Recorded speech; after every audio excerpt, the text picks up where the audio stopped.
headlines of this hour on VTV News. Party chief commends Da Nang's remarkable progress and development. And Vietnam to push investment and capital market development towards 8% growth target. In our world news, according to WHO, Gaza population is living in unrelenting nightmare.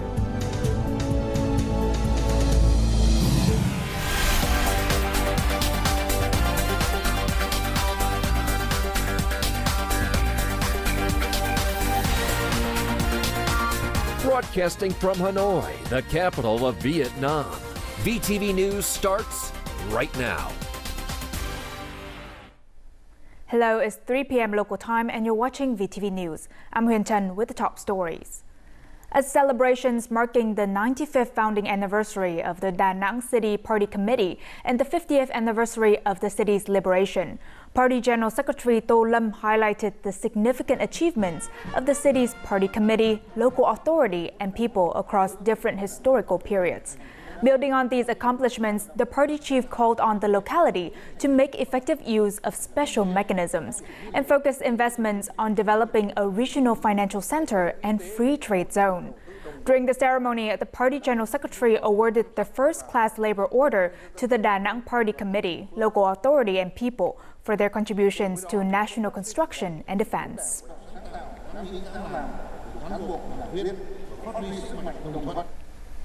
Now, on this day 50 years ago, March 29, 1975, Da Nang and its surrounding areas were liberated.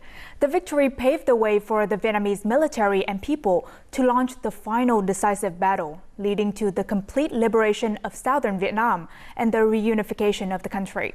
And for people who took part in the Da Nang liberation campaign, the vibrant spirit of those historic March days remains deeply etched into their memories. As part of the army that marched into Da Nang for its liberation, Le Viet Nam still vividly remembers the historic moment when Vietnamese troops took full control of the Nuc Mon Air Base. For him, participating in the city's liberation was a great honor as a battlefield soldier. Back then, we were all extremely enthusiastic, unafraid of hardships or sacrifices. We strictly followed our superiors' orders, advancing swiftly with the determination to liberate our homeland Da Nang, even if it meant laying down our lives. At exactly 11:30 a.m. on March 29, 1975, the flag of the National Liberation Front of South Vietnam was raised atop the City Hall. By 5 p.m. that same day, Da Nang and its surrounding areas were completely liberated.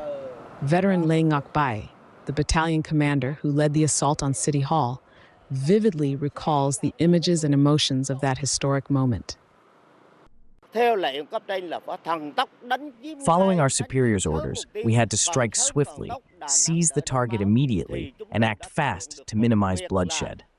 It took us just 45 minutes to advance from Suc Village, Dien Thang intersection, to the City Hall. We raised the flag within only 50 minutes. The regular army alone could not have achieved liberation in just 3 days. It was the people's uprising that created overwhelming psychological pressure, while the offensive by our main forces dominated militarily. This combination enabled us to liberate Da Nang in just 3 days. The liberation of Da Nang dismantled the enemy's strategic defense system in central Vietnam. This victory created the opportunity for Vietnam's military and people to launch their final decisive battle, ultimately leading to the complete liberation of the South and the country's reunification. During a state banquet for Brazilian President Luiz Inácio Lula da Silva's official visit to Vietnam, State President Lương Cường emphasized the strong ties between the two nations. He expressed confidence that both countries would continue to strengthen and expand their cooperation in the future through increased trade, easier travel, and greater embrace of Brazil's distinctive cultural values in Vietnam. President Lula da Silva reaffirmed that, despite their geographic distance, both nations share essential values that will continue to unite them.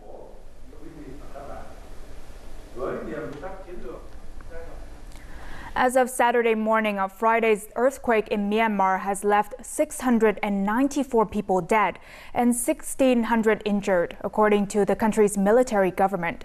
The death toll is expected to rise as many people remain trapped in the rubble. In Thailand, at least 10 workers died when a 30-story building under construction collapsed in Bangkok, with 101 people still missing. Urgent recovery work continues in both countries. Rescue efforts in Myanmar face major challenges due to damaged roads and widespread communication outages. The military government has called for urgent blood donations as hospitals struggle with an influx of injured patients. I urge our people to support our rescue efforts, as we need to conduct widespread rescue operations. I have declared a state of emergency in all affected regions and opened our country to international assistance. The international community has swiftly responded to Myanmar's devastating earthquake.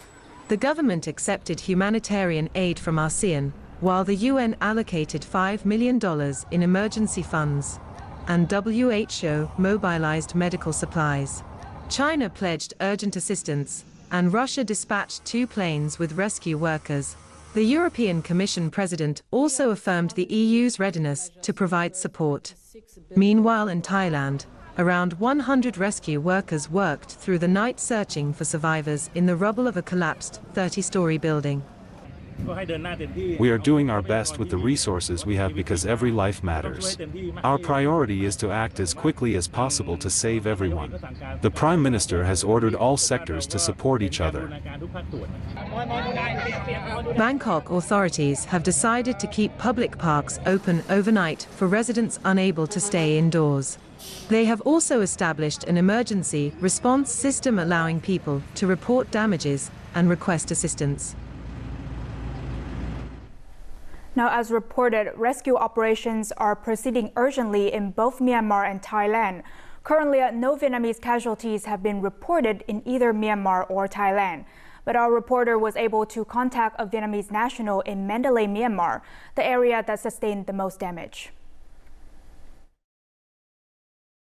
So far, there have been around 8 to 10 mild to moderate tremors. After the earthquake, many high-rise buildings, residential houses, and apartments almost completely collapsed. It is unclear how many people are trapped inside. Currently, internet services are down, with only Mytel by Viettel and a few other providers remaining operational. The city has lost power and water, making it extremely difficult for people to access information. The Vietnamese community in Mandalay is helping by distributing food and water and searching for earthquake victims. The Vietnamese nationals here are safe, and we are able to maintain contact to provide updates on the situation and support when needed. The earthquake in central Myanmar not only caused tremors in Bangkok, but also affected many other areas in Thailand. In Chiang Mai, 2 aftershocks forced the airport to halt operations for about an hour and led to widespread power outages. We reached out to a Vietnamese national in Chiang Mai to get an update on the situation. I was sitting in my room when suddenly the floor started to move. At first, I didn't understand what was happening, but then I realized the building might be collapsing, so I didn't grab anything and ran down to the 7th floor. I just wanted to get out of the building before it collapsed. After that, people started coming down and gathering in the front yard of the building. Everyone said we should wait for about 10 to 15 minutes for the aftershocks to pass before going back to our rooms. Because of the earthquake, the power in the building was cut. I heard some Thai people here saying that in the past 10 years, they've experienced around 4 earthquakes, but the previous ones were very mild. This was the strongest one. The Thai government has said there might be another earthquake within the next 24 hours, so I am very worried. I've started packing my belongings and moved down to the lobby to work. Right now, everything seems to have returned to normal, and no one has been injured here. But people are still very scared. In the future, I think I'll need to check for any earthquake warnings wherever I go, so I can be prepared. Có lẽ là trong tương lai thì ở đâu đó thì em phải kiểm tra để em có sự đề phòng. Coming up next on VTV News. Vietnam to push investment and capital market development towards 8% growth target. And over 3,000 police officers participate in rehearsal for 50th anniversary of Southern Liberation.